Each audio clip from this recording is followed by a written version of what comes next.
Hello, welcome to this edition of the Halcyon Show. My name's Lord Risey and I am going to be your host for this episode, Chipmonk, a old school arcade style beat 'em up game. I enjoyed this one of my favourite fighting games that I've played this year in terms of indie games anyway.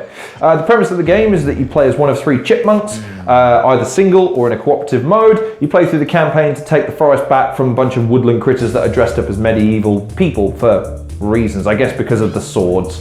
What did I think? Fun game. 3 different characters from the get-go, a normal, a heavy, and a light attack guy.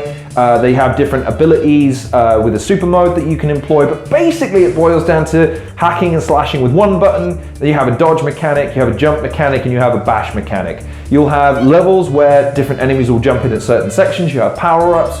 You have different enemies that do different attacks, and have different hit ratios, also different strengths and weaknesses. Speed factors in, not as much for your characters, but certainly for the enemies. And then you have bosses at the end of each level, which then become standard enemies as you progress. For instance, at the end of the first level, there's these big, reminds me of Sand Slash basically, but these big hedgehogs that, you know, kind of do a lot of damage. They become more frequent as the game progresses, as you move through the lands. What struck me about this game though, is that the level of detail and trying to world build in this game is what really impressed me. The combat and the gameplay itself actually wasn't all that great, I have to be honest with you. It becomes very repetitive very, very quickly, and unless you have someone to play through this co-op style with to enjoy some of the pitfalls of getting your ass kicked and winning and that celebratory feeling, I don't know how long this would hold your attention, if not for the fact that the detail in this game is pretty impressive, the graphics are pretty impressive, the number of nods to the fact that they've got this world and everyone's sort of dressed head to toe like Basil the Great Mouse Detective in terms of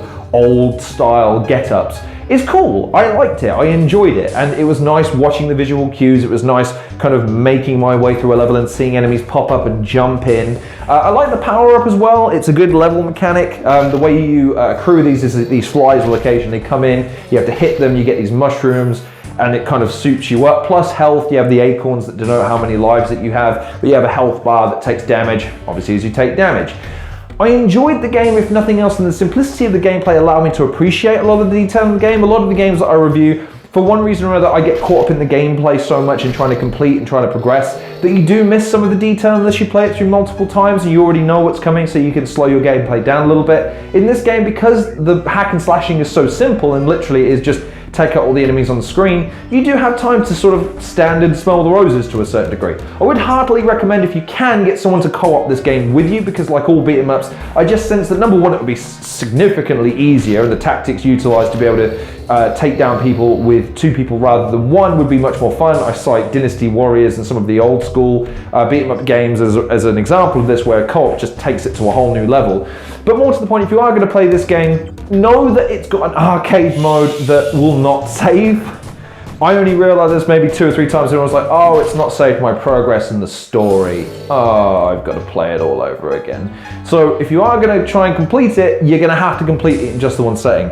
The upside though is that there are a bunch of other modes in this game. It's not just a single player campaign. There is a multiplayer mode, there is an onslaught mode, there's a time trial mode. There's actually a pretty decent amount of content here, and again, because there's multiple characters, you can play through multiple times theoretically and play it in different ways. And because there's 3 different characters, that co-op means that you can inter-swap them and play as the heavy guy, the light guy, the normal guy, and then have your friend swap in for any one of those 3. It's good fun. The detail of the game is good. I didn't see any bugs or glitches worth talking about. Apart from the premise, there really isn't much of a story in this game. There's no narrative that follows you. The soundtrack to the game is good. The sound effects are great in this game. Overall, it's just a really well-produced, old-fashioned style beat 'em up with graphics that kind of mirror that age in a chipmunk setting. I mean, some of the improvements that I would have perhaps made were maybe some power-ups for the chipmunks apart from just the super meter. The super meter I would have had accrued with the multipliers. As you attack enemies, you do damage and it tells you that there's multipliers.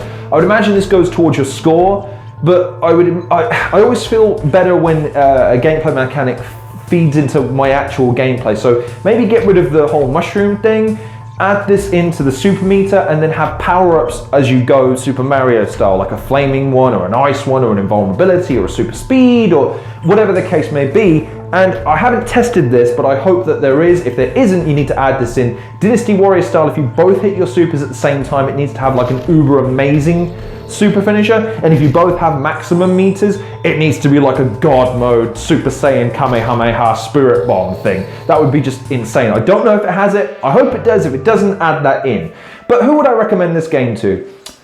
Beat 'em up fans. It's a solid beat 'em up game. Nothing earth-shatteringly new about it, but well produced nonetheless, and a good bunch of fun if you've got the co-op. If you don't, I worry that it will hold your attention because it didn't hold mine for all that long, beyond the detail of the game and the threat of always new challenges and new bosses emanating from the end of the level. The last one I got to was like this knight dude who could sort of block and take damage.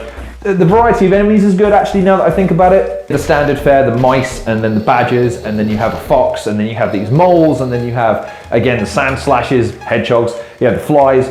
There's a myriad of different enemies, and you have threats as you go, these mushrooms that you hit on the ground, these explode. You also have the mole throws, a thing that inverts, which again leads into the fact that if you have that into the game, so it inverts your controls to go up, down, left and right and makes you purple for a bit, why can't you have a power up? Just give me a power up, make me feel cool for a little bit. Apart from that, there's not really much else to say about the game. It's reasonably priced, it's a good production value, and it's a fun game all round. So, Chipmunks, what do you think? Have you played it? If you haven't, what are some of your favourite beat 'em up games? I don't have a tremendous amount of these.